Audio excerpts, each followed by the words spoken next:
I don't usually do stuff like this. I usually just take you places and have fun. There's a cat on the side of the camera. Now he's behind me.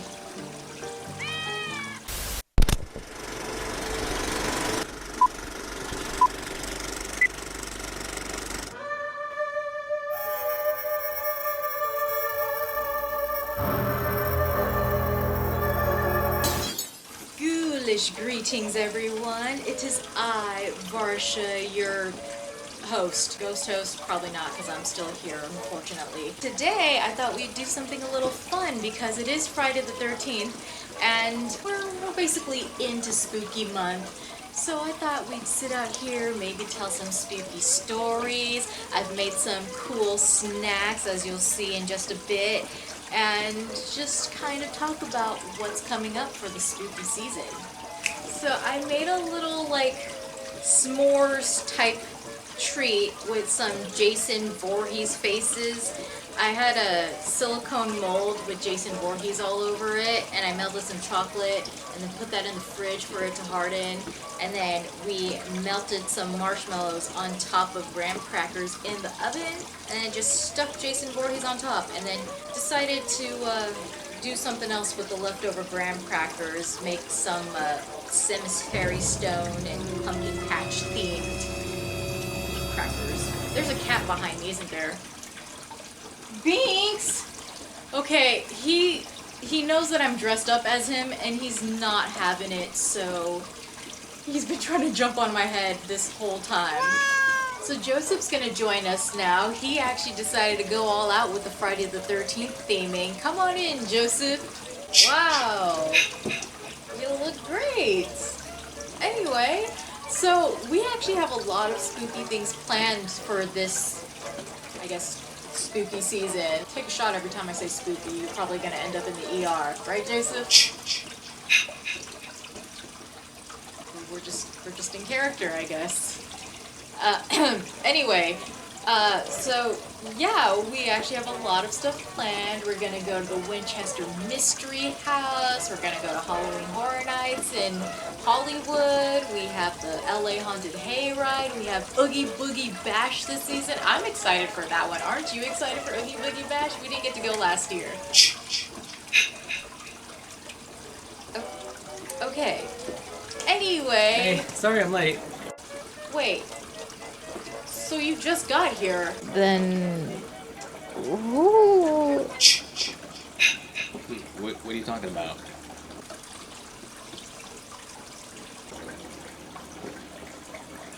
Right. Okay. So to start off, I thought we would talk about some fun stuff because we are both 90s babies. Baby's gotta do what a baby's gotta do. And I feel like back in the 90s, a lot of companies were going all out for Halloween, basically making a Halloween commercial for every little thing. I feel like there were even Halloween commercials for home appliances like washing machines, which was kind of crazy to think about. They're Kenmore, America's best sellers, at great savings this week only. So come get them before they disappear. There's more for your life at Sears. But I really miss that era, and I wish we would go back to it, but unfortunately we are in influencer era. Kim Kardashian. Advertisements are kind of like word of mouth. If we can make enough noise to bring back that type of advertising, maybe we could bring it back. Who knows?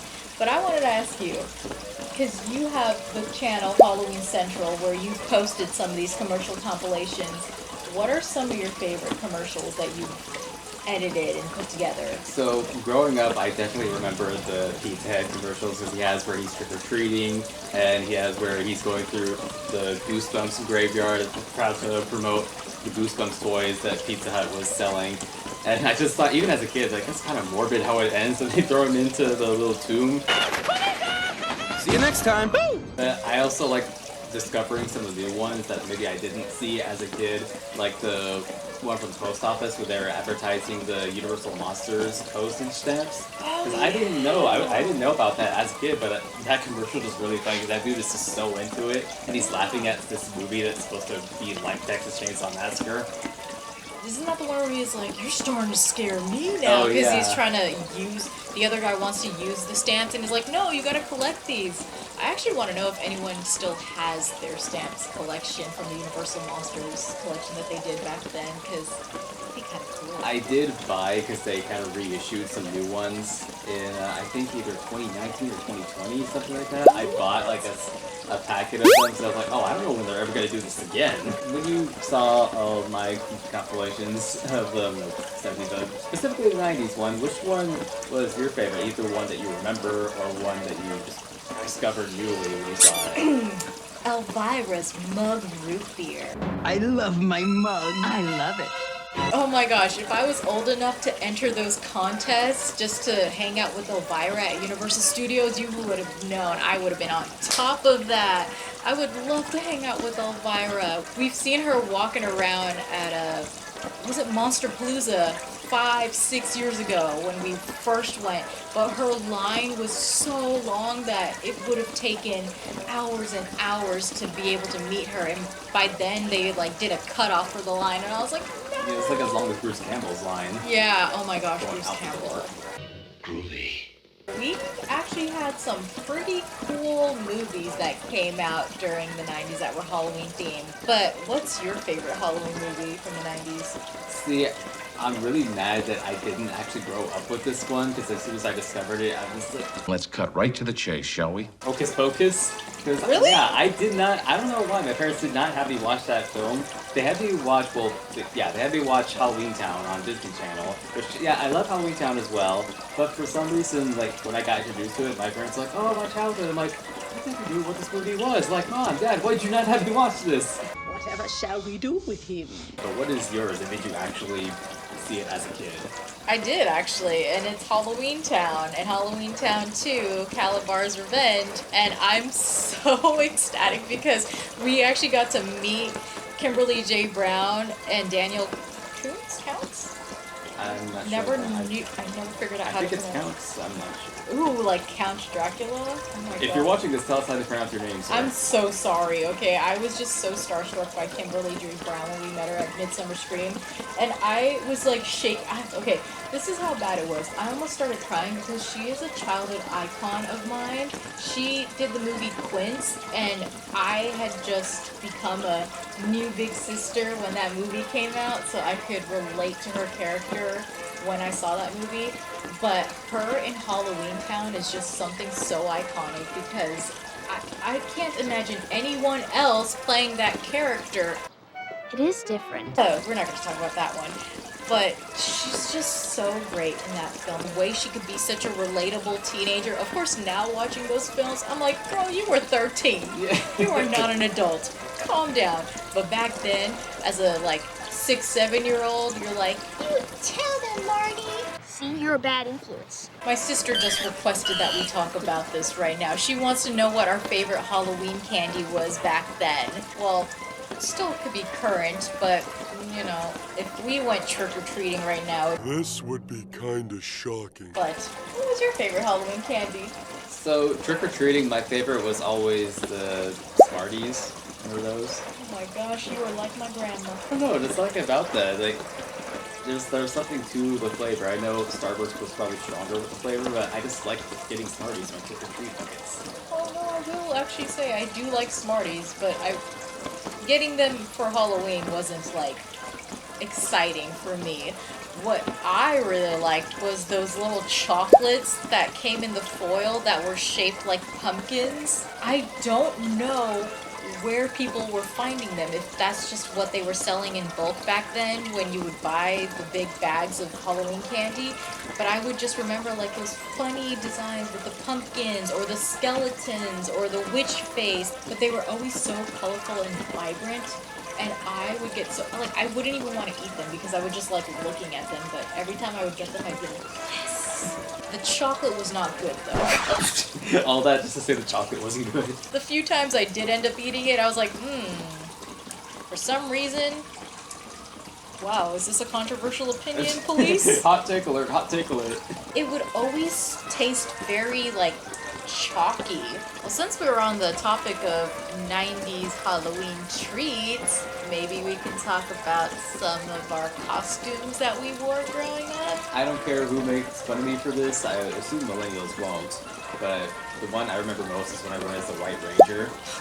Like, I think I was in kindergarten or first grade at Why the would time. someone make fun of you for that? That sounds cool. I mean, I thought it was cool. Well, of course, like back then, everybody thought it was cool. We were all kids. I think later on, just kids got judgmental and tried to force themselves to grow up faster than they actually were. But yeah, Lame. I like that I went as. I kind of wish I went as the Green Ranger, but there was a White Ranger costume. I don't know why there wasn't a Green Ranger I was like, costume. wow, where did you find the White Ranger? I couldn't even find any Power Ranger costumes back then that weren't astronomically priced according to my parents. No.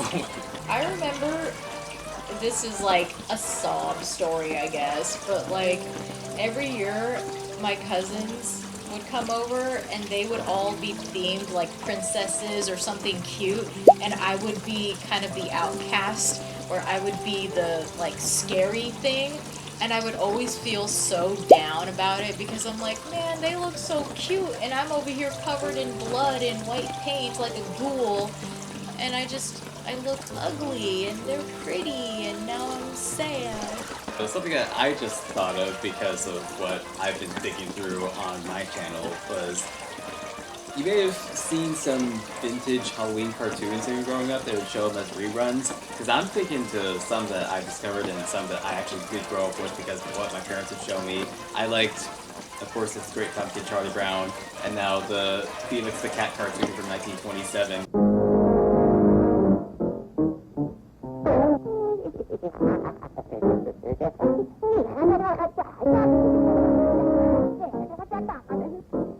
Nope. Are there any vintage Halloween cartoons you remember from like the 60s, 50s, maybe the 20s? I mean, the only one that's really coming to mind is the Great Pumpkin Charlie Brown, which was like the cutesy one. But I also remember watching, I don't even know if it was Halloween themed or if it was just supposed to be kind of scary because there's a ghost, was the Betty Boop one. Over, but you never find another sweet man like me. Me and my grandma sat there and watched it, and we loved Betty Boop. I love the Rankin and Bass claymation cartoons for Christmas. Like every Christmas, I make you sit down and watch it with me. Recently, we learned about the Halloween claymation that they did, which was Mad Monster Party, and now that has become a tradition for us to watch it every year. We're going through all the forms of media in the 90s, and it's not technically supposed to be all 90s themed, but for some reason we just keep going back to our little happy place. There were a lot of songs that came out in the 90s that were specific for Halloween. Do you remember any of them?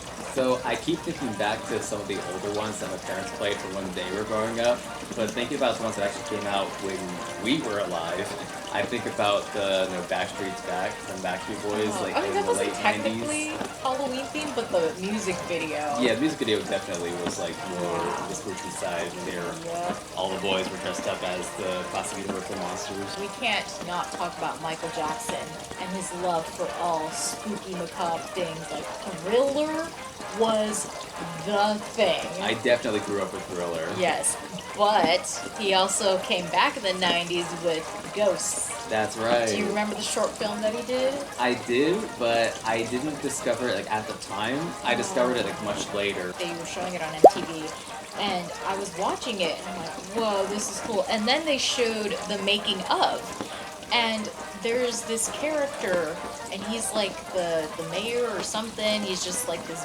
big, mean guy. I play that fat, grotesque, ridiculous mayor. He's playing like 3 different characters, and I didn't know. Actually, I just thought about another kind of Halloween-themed song, even though it's not Halloween, it's just themed to a horror movie, but Will Smith. I can't believe that there's a nightmare on my street. His old rapper days. Yeah, that song is funny though. Like, yeah. Will Smith even came out with some stuff that you didn't know. Is there anything you remember from either a Halloween you know, trick or just a scary experience you had? Not that life-threatening, but, you know, just something that kind of scared the pants out of you in that moment. Okay, so thinking of that, I do remember back in the 90s, my uncle, my dad, and one of their mutual friends would often play tricks on me and all of the kids, like the neighborhood kids, when we would like come back from trick-or-treating because they would go all out decorating the house. And so usually at least one of them was a ghost face ghoul or some kind of ghoul. And it didn't help that one of their friends was like 6'5", so he would like tower over us in these masks, and like of course we're all like the little 4 foot tall 8-year-olds, so we were just like and there was one year where one of them, I don't know which one this was, to this day I'm not sure which one, but one of them climbed, I don't know if you remember the big steel bin that was in my backyard, one of them actually climbed up on top of that and like started going all around like this, like that actually caught us pretty good, because he was able to kind of bang on the metal too. There actually was, like, for a period of time, I think because Scream had just come out in 1996, but I think the sequels is what got, like, people more into dressing up as Ghostface, because, like, the very first year we moved into this neighborhood, I remember when we went trick-or-treating, every other house, like, had a Ghostface. Somebody was dressed up as Ghostface. My cousin and I, we were trick-or-treating, and my aunt, she would just like have us run up to the door, and there was one house, they had this like porch set up, and like from the corner, like you could kind of hide back there and no one would see you. So we walked up, and there's like this really pretty teenage girl sitting there. We were like 6, 7 years old, and she's sitting there, she's dressed up as a fairy, and she's like, oh my gosh, like happy Halloween, you guys. Next thing, there's this really big ghost face. He jumps out at us, chases us all the way down the street, and then stops. And my cousin and I, we like fell into a bush because we were just running so fast that I think we got caught on our costumes. And we wiped out, and when he saw us wipe out, he was like, oops. We weren't hurt. I think it was just that our egos got hurt because we fell. Now I miss all that. Like, nobody goes all out for Halloween anymore, and I'm like, why? Like, I love being scared, or I love the like, you know, trick or treat. You either get a trick or a treat, and you don't get anything now. Like, there are houses that have signs on their doors that say, sorry, no candy, or do not knock, no candy. Back when I was younger, I feel like I took it for granted how vibrant everything felt. And I guess maybe now as an adult, I feel that way because adult, if you think about it, we had so much, like, you know, like with the costumes and being able to go trick-or-treating, we had toy stores. Toys R Us will make your Halloween supernatural.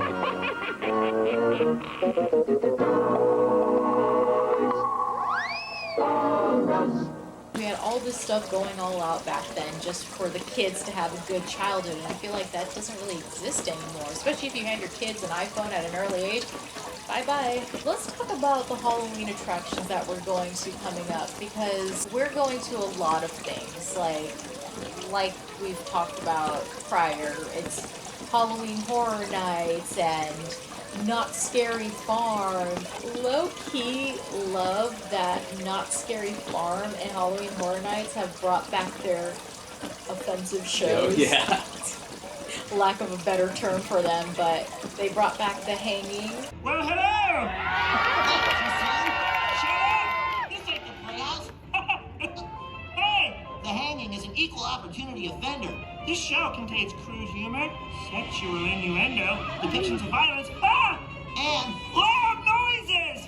And now Halloween Horror Nights is apparently bringing back Chucky's roasting show.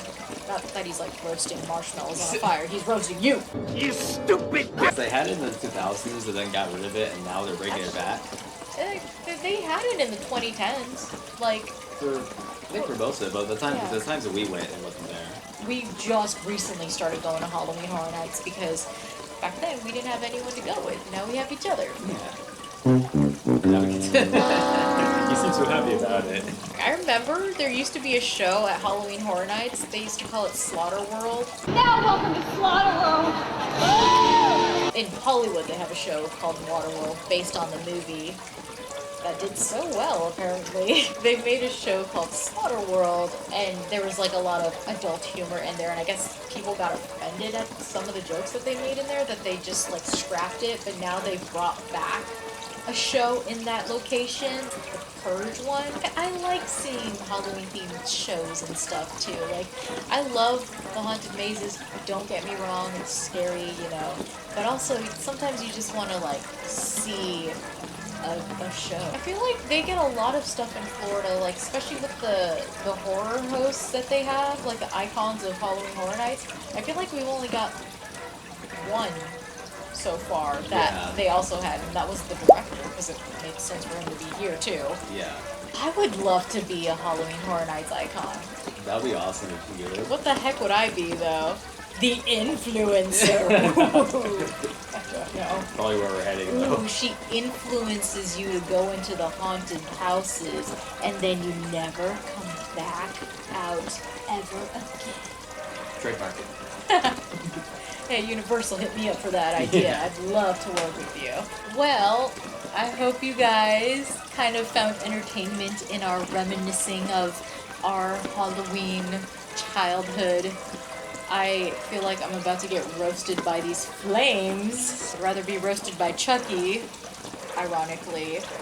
But we'll see you guys in the next few weeks. Hopefully getting the pants scared off of us. Well, maybe the skirt scared off of me, because I don't know. I want to dress kind of cute for Halloween Horror Nights. I feel like when I dress cutesy for those Halloween events, I get targeted more by the monsters. You probably will be. Yes. Come after me, guys. Like, I want to be scared. I know I don't have a reaction, because I usually just laugh, but like, the laughing is me having fun. So try to scare me. Are you ready for the scares? Ow! Like, you're a little too into that. I am definitely ready, and I like to say, because I know a lot of people can expect the boyfriend to go in front of the girl, but the reason why I send the girl in front first is because this girl wants to get scared. And I walk like 20 feet ahead of him, too, and he's like looking for me. But, yes, I am basically like the idiot that goes into the scary place first. I come out, though. It's fine. I'm still here.